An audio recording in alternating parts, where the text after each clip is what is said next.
Good old Garand. Good old Garand, World War II model. Trucked around World War II, either Europe or perhaps the Pacific. Let's take this bayonet off, since we're not going to do any deer hunting today. I won't have to do any field dressing. All right. Whew. Nice baby, huh? Now, you've seen that before. Hickok 45 here. We're going to do a little Memorial Day tribute, at least through Firearms, as you would expect. This is a shooting channel, right? But it's Memorial Day weekend, and we thought we would bring out some of the firearms that were actually used in various conflicts for the most part. These are all original guns. As you know from seeing the videos, we have lots of different military style rifles and handguns. But we have everything on the table here is vintage World War II or before. So we'll talk more about that as we move on through here. Thought we'd add a little element, maybe a little personal element to this one. If you want to kind of step over here and take a look at some of, this is our family, basically, some of the folks that were serving in World War II, my father and my father-in-law. And this is my father here on the left, and a really good friend of his that is on Utah Beach. I think that was D-Day +2, I believe. But that was just right after the invasion. Of course, they've set up there, and he was in a truck company, and they were transporting troops and wounded back and forth to hospital ships after they got them all ashore and everything. And this I've put together a long time ago because I thought it was interesting. I've covered up the names, but so in 1944, as you can see, there they stand on the beach just after D-Day. And then in 1984, in my father's backyard, that's the same two fellows there. They remained friends their whole lives, and they would have Army reunions every summer. And usually they gathered at our house from all over the country and would meet and, you know, tell stories, reminisce and everything. They stayed close right until most of them have passed now.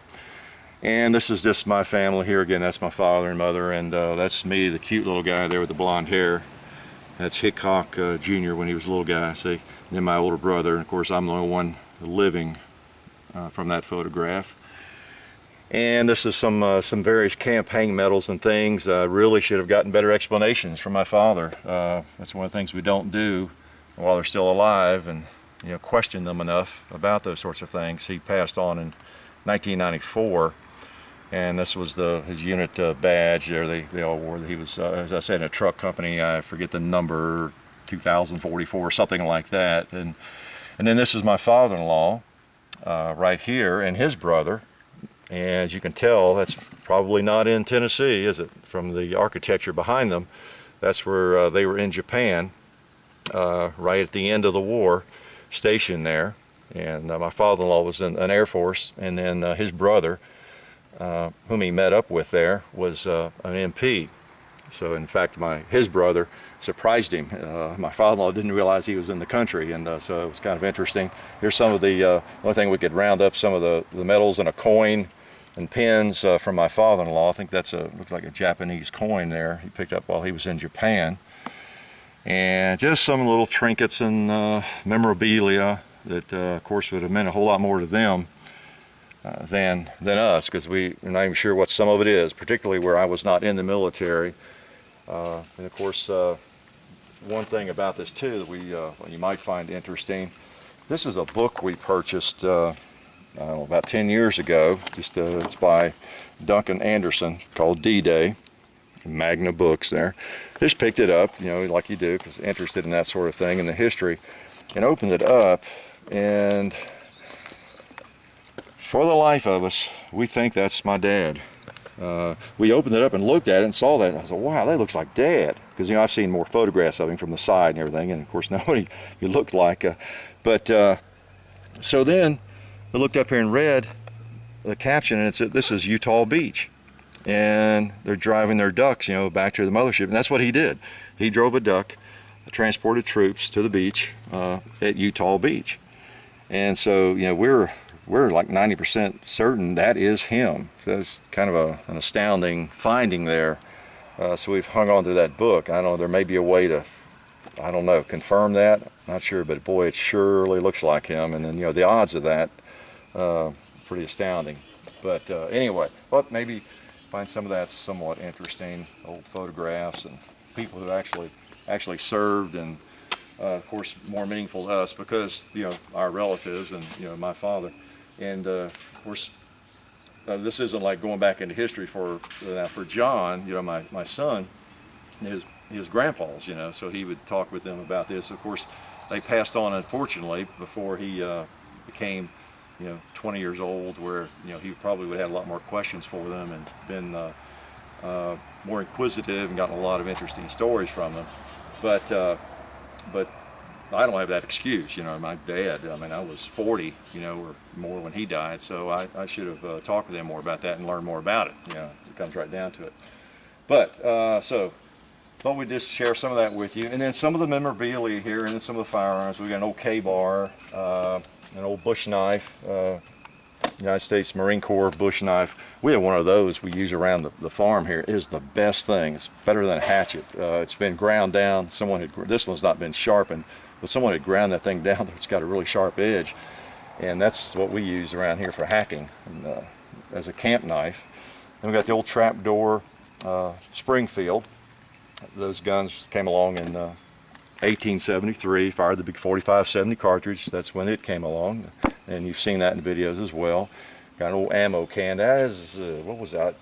Either World War I or World War II. It's a really old ammo can. It's not just your run-of-the-mill ammo can, by the way. And in one carbine, the Garand you saw, and then some pistols here. And we'll just go through and take a few shots with those. Got some gear, some old web gear. So we just today got out the things that are actually old, rather than just anything we have related to military. Okay, just kind of a little tribute to the guys and gals that served, and the veterans on this Memorial Day weekend. By the way, my mother actually served. She was a mess hall sergeant, manager, whatever they call it. She ran a mess hall at Fort Knox, you know, while my dad was serving. It's kind of interesting. But let's just shoot a couple of these things. That's what we're going to do today.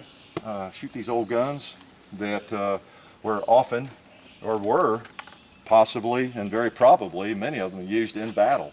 This is the old 45-70 Trapdoor Springfield. This one is an 1884 model. It's been refinished and even reblued on the barrel. So it's not in authentic condition or anything on the finish. So let's just take a couple shots with it, just since that's what we're doing today. All right.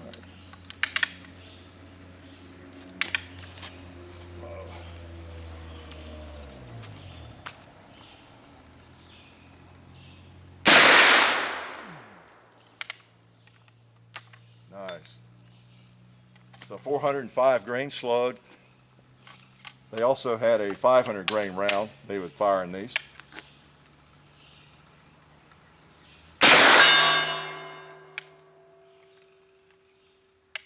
Half cut.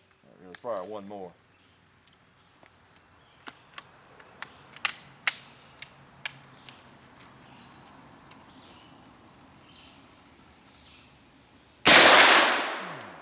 All right. 45-70. That was the Army issue in 1873 on up into the 1890s. Trapdoor Springfield. Okay. And then we have M1 carbine. All right. Early 40s. This is a Saginaw model. It has an Underwood barrel and a Winchester stock. And this whole thing has a lot of nicks in it, and if it could only talk. So it was made in the early 1940s. Don't know where it was, where it served, any of that, of course. Let's just take a few shots with it. There were about 6 million of these, I think over 6 million of these things made, just in a short period of time. Take these. Let's see. That's safety off. Okay.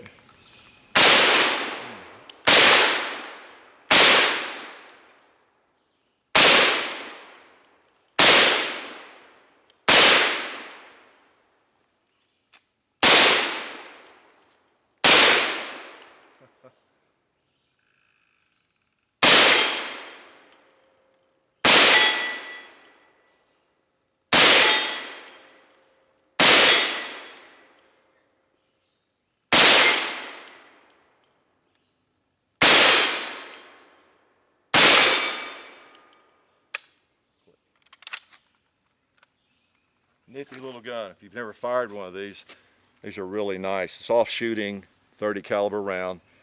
There are actually, or there have been, revolvers chambered for that. So it's not a excessively powerful round, but really handy gun. Served us well in World War II, Korea, and then in the early days of Vietnam as well. And I think we put a lot of these in the hands of the South Vietnamese soldiers that we were training, because we had so many of them. And then the Garand, you just saw me fire that baby. There's nothing like that in terms of the history. You know, that gun, we all know the comments from George Patton, and just what a wonderful gun that was. Anybody that's trained with it or carried it, it's a very special piece. Very, very special. And to move on now, the only one that sort of fits, but maybe not exactly, this is the old Colt single action Army that in 45 Colt caliber, and this was also the Army pistol. This is a military pistol, as I've pointed out in other videos. It was adopted in 1873, same year the Trapdoor. It was a big year, 1873. 45 Colt was developed for this, a 45-70 round. The difference is, I got this one out because it's original, 1884, but the military adopted it in a 7.5 inch barrel. So this has a shorter barrel. Who knows, it might have served somewhere other than some cowboys hip in a saloon or a Western movie. We just don't know. I'm not going to shoot that one. This is the black powder model, 1884, so we won't fire that one, get him all messed up today. Then we have the new service revolver. This is also in 45 Colt. This is an old gun. This is made in 1907 and was used. Well, we don't know, of course, where any of them were used, but this was in service in World War I, and then after, wherever they needed a revolver. So anytime after 1907, this gun might have been used. So let me get a little of my perspiration off here. It's a hot, humid day in Tennessee, as tends to be anytime after middle of May. So let's shoot a couple of shots with this. I don't think you've seen this old gun fired before. 45 Colt and a double action. You can put 6 in this. Okay. All right.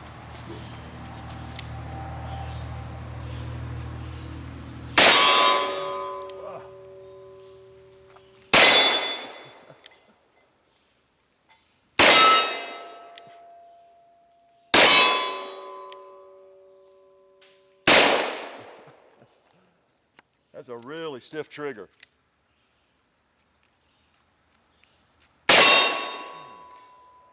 Pretty neat old gun. Pretty neat old gun, though. I mean, it has an incredible stiff hammer, I should say.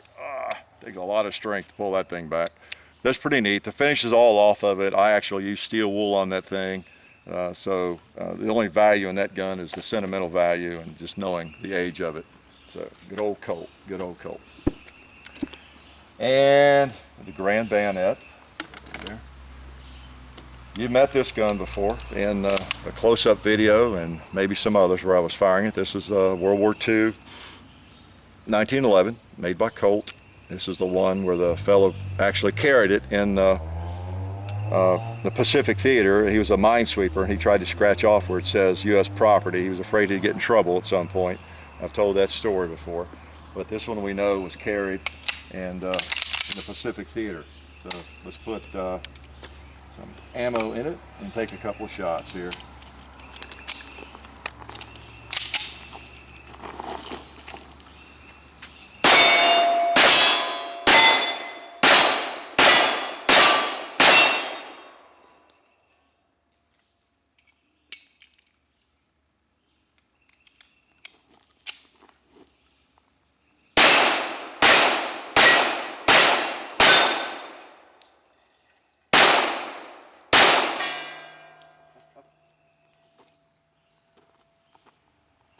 I do believe it could go to war tomorrow, you know.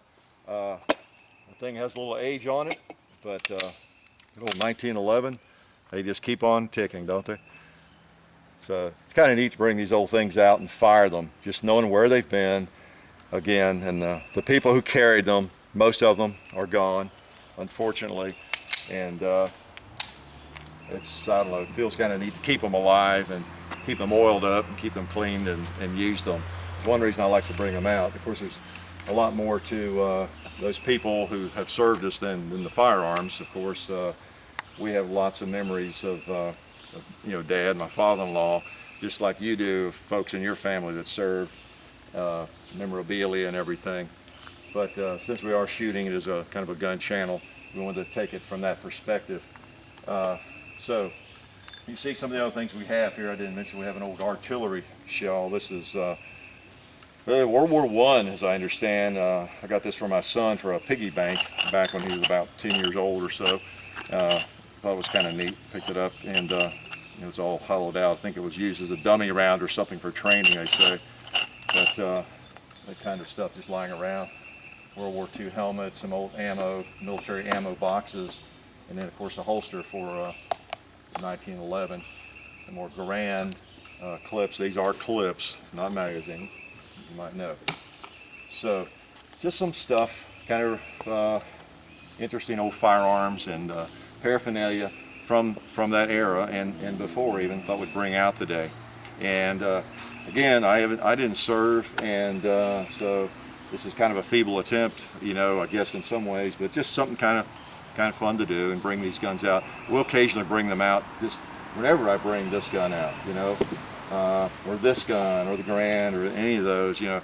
You can't help but remember the people that carried those things, you know, in battle, and we of course certainly appreciate that, because that's the reason we're allowed to stand here and do this and shoot these guns and put it on camera, whether it's an AR-15 or whether it's a Garand or a semi-automatic pistol. You know, we can thank those people, can't we? So anyway, that's all I got to say. I mean, if that doesn't prove that life is good, I don't know what does.